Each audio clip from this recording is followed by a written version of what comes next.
Hi, welcome back to Circuits with Angel. I'd like to talk a little bit about Ohm's Law and how to use Ohm's Law formulas to find out a circuit's resistance, voltage, or amperage.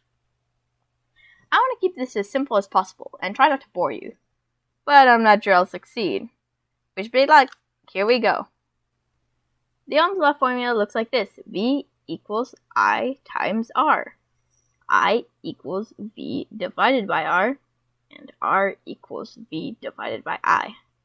Where the V stands for volts, the R stands for resistance, which is measured in ohms, or the omega symbol, and I, which represents amps.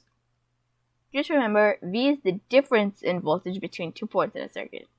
R is the resistance in ohms between the two same points, and I is the current in amps going through the circuit between 2 points.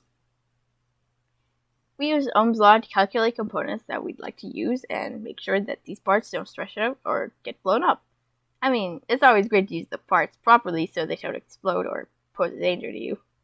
Ohm's Law can help with that, and that's why we use it.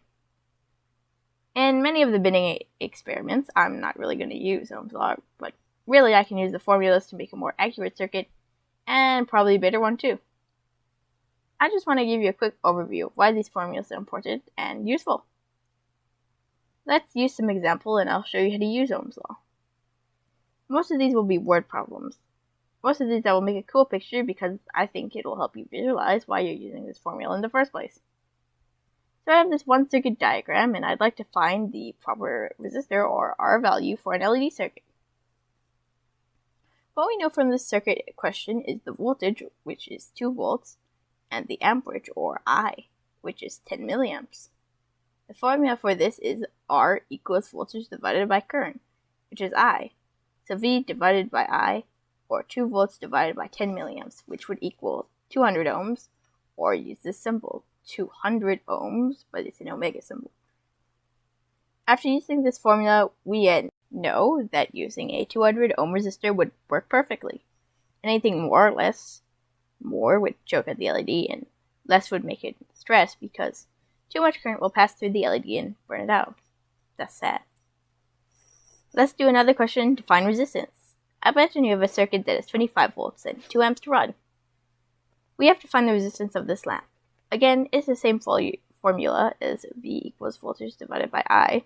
Let's do the formula. That's 25 volts divided by 2 amps, which would equal 12.5 ohms. And now let's calculate amps. So now we'll imagine that we have a circuit, and this circuit has 17.14 ohms and uses 120 volts. So on this triangle, like resistance formula, but this time it is voltage divided by resistance.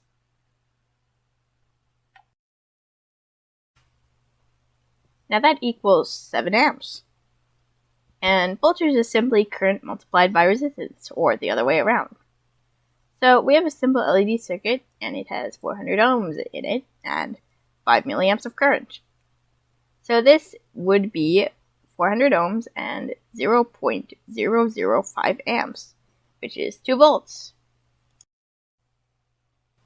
And here are the last points I want to go over. 1. We use Ohm's Law to calculate the voltage, current, and resistance, and what each component will need or use. 2. You need at least 2 known values to find the third. 3. Use this formula to safely identify values so the circuit doesn't explode or not work.